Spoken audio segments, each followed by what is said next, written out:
สบายดีจ้ะพี่น้องมาห่มเย็นมาห่มเย็นห่มเย็นห่มเย็นอ่อนมันเดี๋ยวไปสั่งเอื้อมให้นะโลเท่าไรก็เฮ้ยมันคลายเนาะวามละโลซาบาทเลยบ่โล20 บาทบ่จะไปกินจาก2 โลเจ้าก็โทรหาเราแก่ย่างเลยเนาะเราขายนั่นในกระสอบนะขายแต่จะอ่อนเนาะบะปิ้งคือจะคือมันหวานญี่ปุ่นนี่ค่อยว่าจะคือมันหวานว่ามันคือมันหวานญี่ปุ่นนี่เบิ่งนะจักแล้วเธอก็ไปปลูกเซ่เนาะหัวใหญ่เขาปลูกแมวมันเอามาเลยคือว่าจะหอดปากช่องยุก็จะคือมันหวานญี่ปุ่นนี่ค่อยว่าฉันขโมยมันแล้วฉันมันสวยจะโทรสั่ง3 หัวกระเพาะดอกเอาหลายดอกเอาไปปิ้งอยู่ตูบเอามาลาบกันต้องช่างแห่งกูคนกูหาโลไปพ่อน้ำเขาสบายดีพี่น้องพนเอามันมาแจกจ้างนี่บ่กระบอกทดิน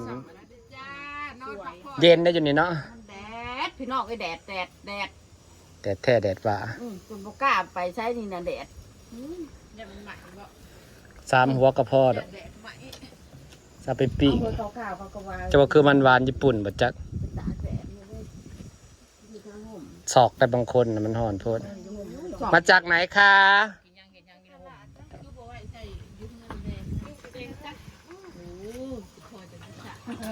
ไปต่อยหมกม่วงไปกินปะทำไรต่อยหมกม่วงก็ได้คือหมกม่วงมากินสมก่อนจ้าได้อะไรบ้างคะเต็มบ้านเลย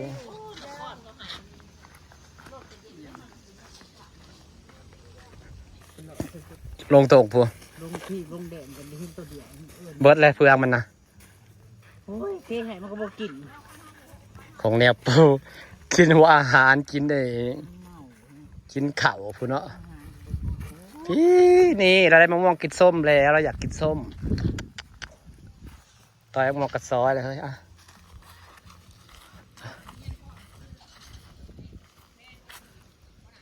เอาอันใดต้นใดแซ่บอันนี้มองกระสออันนั้นมองปุ๊บมันก็พันเดียวกันแบบนี้ง่ายๆนะคะดึงจอกเอาเลยจ้าเอาแล้วนึกว่ามันจีสูงแล้วถือไม้มาแต่ติดต่ำหนึ่งถ้าจำพอกินก็พอได้เฮ้ยเอาหลายๆจำพอกิน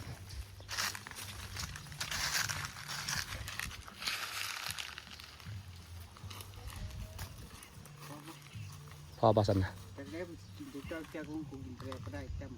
ำเกลือเนาะโอ้ยไปพอแล้วสันแหละมันจะได้รู้ว่าสดใหม่ๆ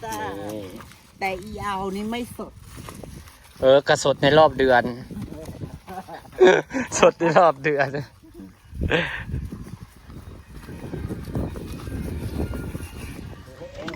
เห็นจะจ่อยมาจะพี่น้องมากินสมจ้าสมม่วง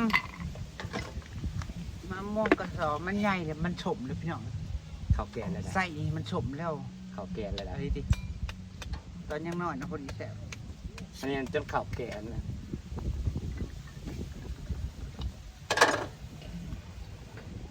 พอดีเวลาเพื่อนนะครับสิแบบว่าเราสิคอยเงี้ยเราก็สิคอยแบบฉ่มป่ะ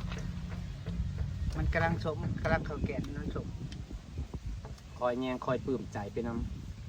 ำมื่อนี้เพิ่นเมื่อบริมาอดัวข้าวสับเป็นเที่ยงเปิดกำลังสิเทคานของเทพืชของหน้า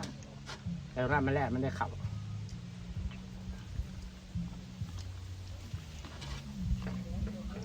สำคัญของน้ำต้องแล้วก่อนเลยนะห้องน้ำก็สะดวกสบายเนาะของหน้าเป็นเห็ดแห่งขัดอยู่ได้กว้างสันบนเป็นหัวคอยบอก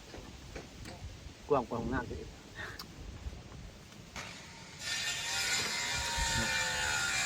บนเด็ดว่าเป็นนี่นะเฮ้ยเป็นลูกติงอ้อมเป็นสั้นนั่งเล่นนะเทิงอีกก็เป็นแท่งน้ำ เฮ็ดบันไดยาวขึ้น แล้วก็กระไดยาวขึ้นนะ เฮ็ดบันไดโค้งขึ้น ก็จะขาดคือเห็นภาพเลยอ่ะเป็นว่าเขานั่งยืนนั่งชมวิววันน้อยหน่อยคนนี้เขาปูพื้นคอนกรีตไปแล้ว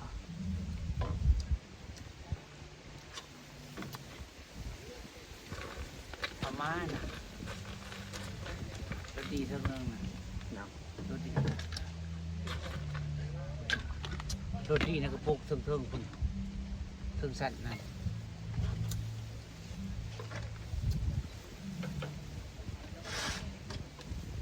จริงๆเราต้องกินกันรสดีนะคะ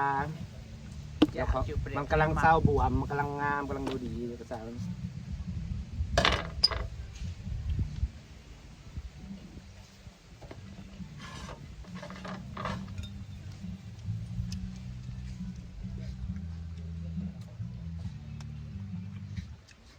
ที่บอกเฮาจะชมก็สิผิดอีก โยกสมชื่อกับพิษ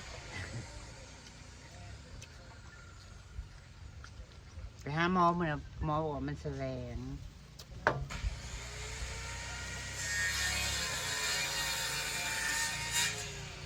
แนวอยู่ในกลิ่นน่ะมันสิบวมขึ้นมาโลดเดี๋ยวเขา ขา ฉี ด ด บวมจ้ะ เดี๋ยวเขาสีดปากสีดหยังคือกัน เขาเติมทางนี้ได้จิ้มทางนี้ได้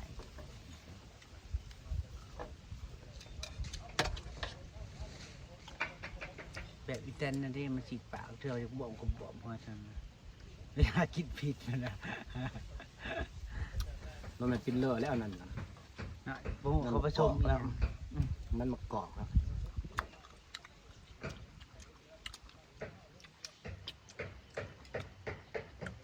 สมจะชั่วทุกคนลูกกินคำแรกอ่ะ โอ้ยป้าพี่น้องพอ สมจะคนลูก อยากให้เจ้ากินบางเรื่อง เจ้าก็กินบ่สมเลยว่าโคตรชี้กลัวโคตรชี้ ห้อน แบ สิ บว่า ตายกันคนขี้ ตาเยื่อมว่าโคตรชี้ลูกกันนะแบบ มาจูบกักกันดีเลย จะโคตรชี้ลูกกันนะสั่นคนบับไปแล้วไหม ประเทศแล้วก็ได้เมื่อนมันนี่ก็สิเด็ดแต่นี่นะประเทศที่ละเก้าที่ยอดไป เขาไปเรื่องไปแบบ ก็สร้างไปน้องสร้างเขาย้ำเนี่ยบ่มีฝนมีฝนเห็ดปบ เฮาก็ไป เด็ เล่ ก น เนี่ยผมเห็ดปบฝน เฮาก็ไปเล่น ซาเดี๋ยวเขาเห็ดละเอียดซาพลาเบิ่งนะครับซาเดี๋ยวเขาเห็ดเนี่ยละเอียดตอนนี้ไอ้มันซาเนี่ยแต่ว่าประเทศแรกเราก็ภูมิใจไปตลอดแบบว่าเพื่อนมันไม่ได้มาตรฐานเลยเห็ดไว้ผัดเห็ดเทไว้แบบเรื่อง เขาเฮ็ดบริพาวไปว่าผู้ที่พาวเฮ็ดบางนี้มันพาวแล้วเราไปรับงานใหม่ก็สิอันนี้ถ้าเขารับงานหมดเลยเขารับคือหมอหันจนแล้วเดี๋ยวก่อนเนี่ยเขาจะรับปากไปเฮ็ดมืออื่นย่างเขาไปเยอะเลยยังหมองหันก็จะเอาหมองนี้ก็จะเอาหมองหน้าก็จะมีให้กูเงินยอดก็จะเฮ็ดตอนมื้อนู้นคือโค้งแล้วนี่ ผ้าเลยนะ คือโค้งแล้วผัดบ่มุงบ่เป็ดยาปันหัวบ่มุงแล้วก็เรื่องอยู่บัดนี้ ความจะได้ กูไปเลิศก็บ่ได้เป็นไปเลิศเป็นหัวหน้าทำว่าอืม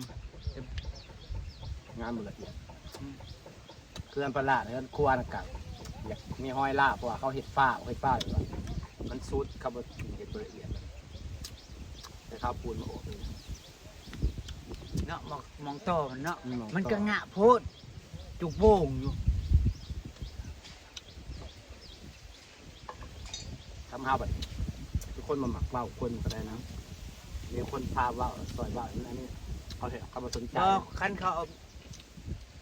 เอาสว่านจิ้มแล้วเอาเล็กดึงไว้ตอนเขาก่อขึ้นมานะมันก็บ่จะบ่งะปานนั้น ดึงกระเทิงดึงไปใส่บดึงบลา ใส่ปลายใส่ตะบนล่างด้วยแล้วก็ใส่ตะบนล่างใส่เล็กนั่น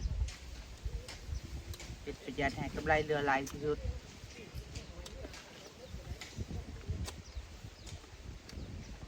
แล้วก็เห็นละเอียดเคยงานละเอียดก็จะเห็นไปเรื่อยๆเพลินๆเลยแล้ว สั่งกันหลายคน ถ้าผลงานเท่าดีเขาก็จะมีผู้สั้นต่อใครก็อยากจ้างบัดผลงานที่โบโอเคจะไปก็แค่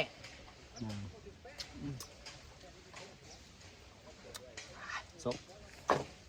กระทีมนี่แล้วที่มาเห็ดราคาเงินละลือทีมชื่อเลยตอนนั้นเด้ ที่เงินที่อยู่เลยลือทีมเนี่ยนะลือทีมแล้วก็ให้บ้านนะครับไม่ เขาเจ้าบริมี พี่ ความ ชายเขา แบบว่าพุทธ พี่เคยให้เต้น เจ้ามันได้เก่งกว่าได้แล้วกันนะ เขาบอกเก่งเรื่องการเห็ดราคาก็บ่เป็นอยู่ทุกอย่างก็บ่เป็น